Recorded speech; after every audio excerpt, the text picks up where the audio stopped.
Welcome to Chapter 8C. This is the third and final section of Chapter 8 of this amazing book, Mother's Sore Expectations by Kehinde Adeola Ayeni, MD.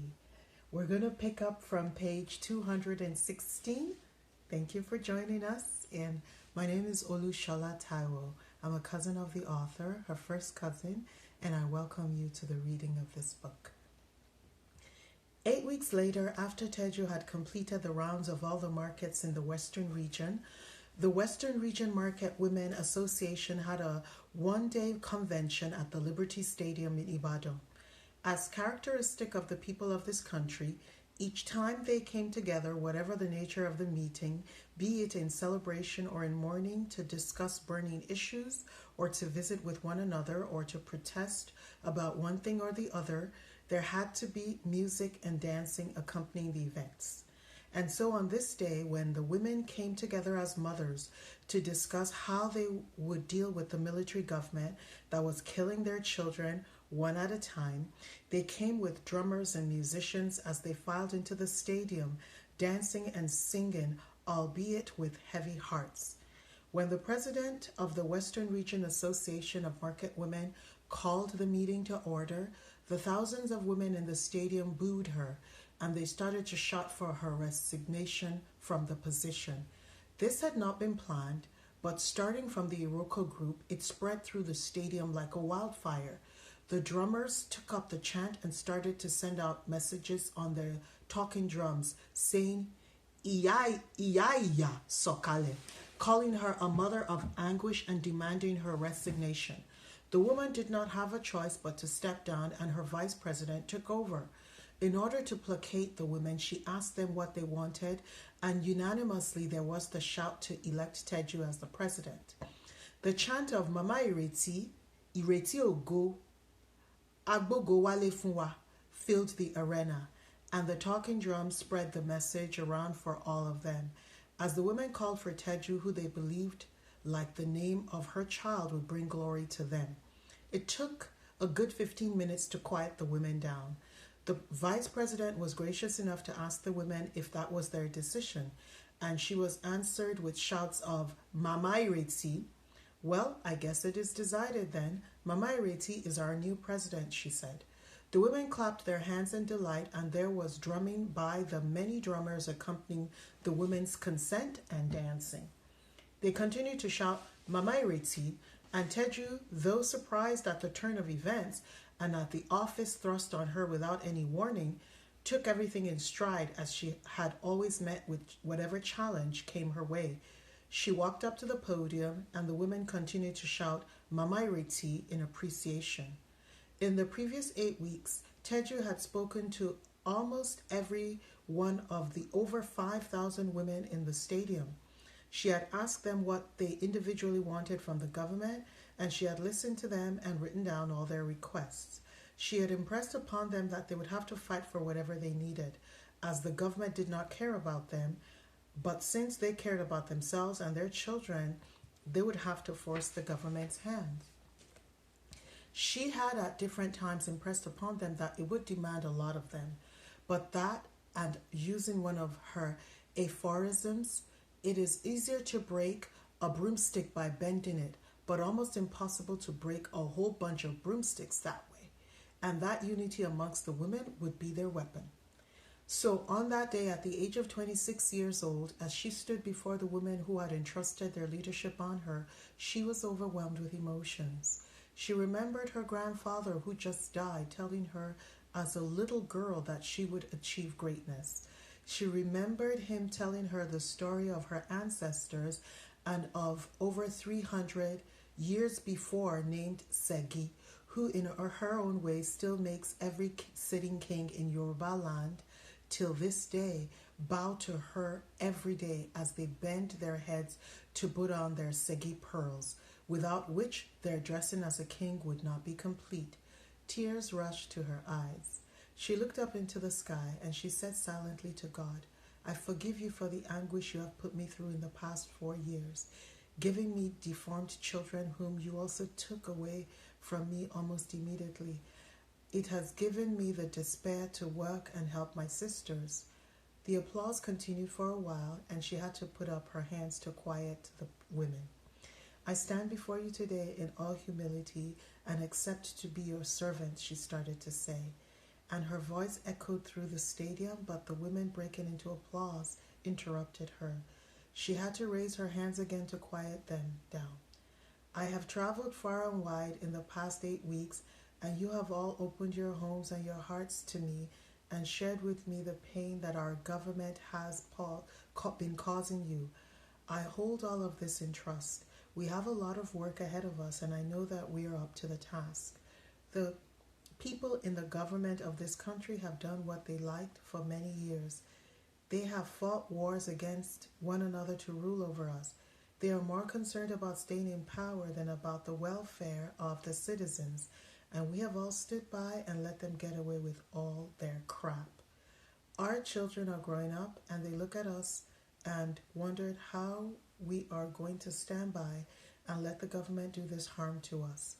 To our children, whom we have spent time, money, energy, and tears raising, it is not acceptable for the government to deprive the citizens of their basic humanity, and our children feeling that this way is a sign that we have done a very good job of raising them. We have raised individuals who are able to think for themselves. We have raised potential good leaders. We have done very well. There was another deafening applause in response to what she said. She continued when the women quieted down. Now the government that their mothers had ignored for so many years, is now saying to that these children who we are raising are a thorn in their flesh because they speak the truth, and that they will start to kill our children one at a time.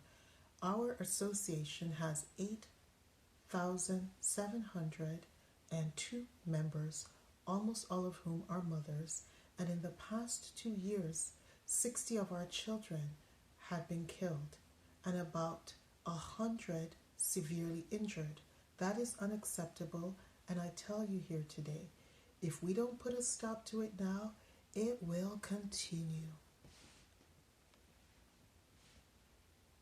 They will not stop until they have made each of us use our eyes to weep for a child and use our hands to bury a child. The women groaned and moaned and snapped their fingers across their heads in a gesture of warding off evil spirits, muttered, "God forbid." Yes, God will forbid, but He needs our help to do that, and I am accepting the challenge of being your leader, but we are all going to do the work together, Teju concluded her address. They applauded some more, and the drummers made Mamairiti into a musical score. The women took care of additional business, like election of other officers for the region, and at the end of the day, they dispersed to return to their homes, with promises from Teju that she would, over the course of the next 2 months, visit each city to meet with them.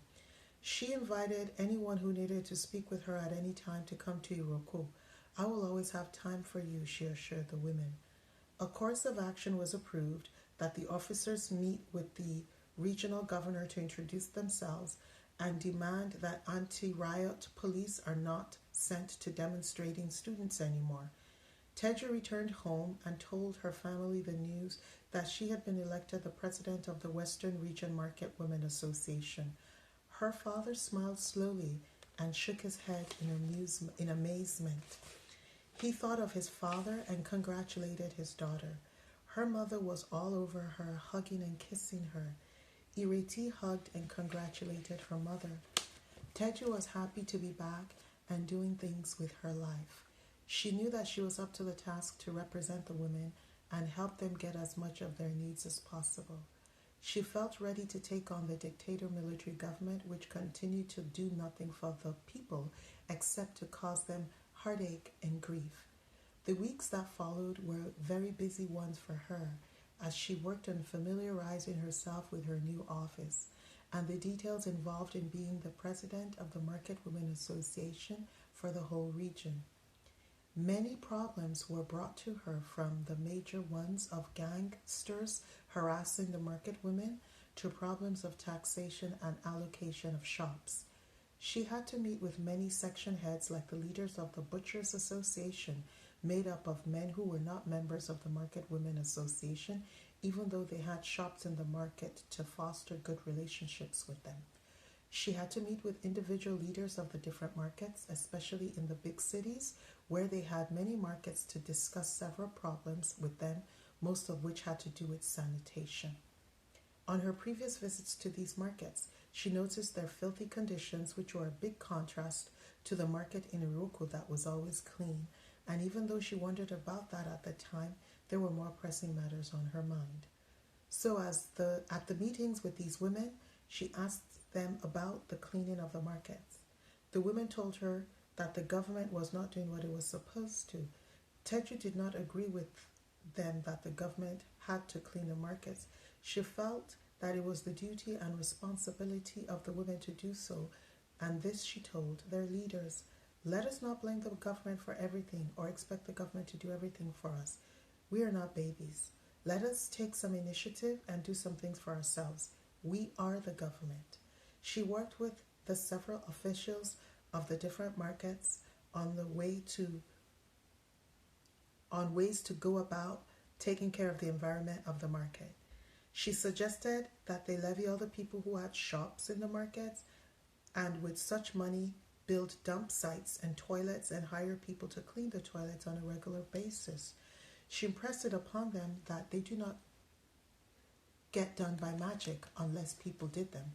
She worked from dawn to dusk on many occasions, and within 2 weeks she realized that she needed to buy herself a car, because waiting for public transportation was taking too long for her, and she always tried to get back to Iroko so she could spend time with Iriti. She and the other officials were finally able to meet with the governor of Western Region a month after she became the president. They tabled all their concerns to him and asked that students be allowed to demonstrate if they were not happy about certain situations, and that he stop sending anti-riot police to kill them.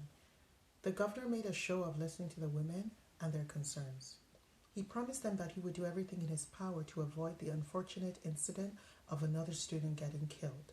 He asked the women to encourage their children to stay in school and concentrate on their studies, and not spend their time demonstrating and running the streets. Teju knew that he was humoring them, and she in particular felt patronized. Thank you very much for taking some time out of your busy schedule to listen to the representatives of your citizens, she started to say, and the sarcasm was not lost on the governor. We will be back, and tell the women all that you promised us here today, and we will deliver your messages to our children. We hope that you will keep your word. I would like to believe that you're a man of honor whose word is his bond. The students will demonstrate as long as conditions remain the same. Your government does nothing for the people, and our way of protesting is to demonstrate because we are not dead yet. You don't want students demonstrating? Then meet their demands. They're not asking for too much, and all they want is to be able to study with the necessary equipment. That is all. Listen to them, because they know better. A lot of people in your administration wouldn't know, because they've never been to colleges or universities. Don't take out your frustration of being ignorant on these innocent children. The governor stared at her in disbelief. He had heard a lot about her, especially about how she got women's votes without even campaigning. He had gotten one of his staff to investigate her, and he realized that she was fearless, that she would say whatever she needed to say and was not afraid of anyone, his staff had told him. He tried to interrupt her, but she was not done. She knew a lot about him too, especially that his children were in colleges and universities in England, funded by scholarships from the nation's government, scholarships that were not earned on merit. His children's education must be very expensive, Teju knew. Her 4 brothers attended universities in England. All of her parents' life savings had gone into some part of their tuition. Each of them had to work to make up the rest. She knew the governor's children would not have to work at all to supplement their scholarship, and yet they were killing students at home in the country who asked for their classrooms to be properly equipped. We will work with you, Governor, but the next time these students protest over one thing or the other, and you send our killers to kill them, you will know the wrath of mothers. Thank you very much for your time, sir. Teju turned around after saying this to him, and beckoning to the woman who had come with her, she walked out of his office. She did not allow the governor to have the last say. He realized that he was going to have problems with her. Personally, he did not have a problem with the students' protests, but he knew that they were harmless. But his orders to deploy anti-riot police had come from Lagos each time. Vice President Adewale had made it crystal clear to him and all the regional governors that students must not demonstrate. He sighed and said to himself, Teju, Teju, Telju, also known as Mama Ireti. The governor did not keep his end of the bargain. The next time the students protested over the fact that lecturers were not paid on time, and as such they went on strike, anti-riot police were deployed to disperse the students, and this time another student was killed. The president of the Market Women Association in Ibadan called Teju on the phone to inform her of the tragedy, even though the identity of the student was not known. All the market women in Ibadan closed their shops immediately. The news spread and spontaneously made for the governor's office. By the time Teju arrived in Ibadan from Iroko, there were about 2,000 women there with their drummers singing and chanting songs of sorrow. Teju walked amongst the women and greeted them in groups individually when she could. She asked to see the governor, but his staff would not let her into the building. She told the governor's assistant that the women would stay put until he granted them audience. She addressed the women who were gathered and she commended them on their peaceful manner. She encouraged them to continue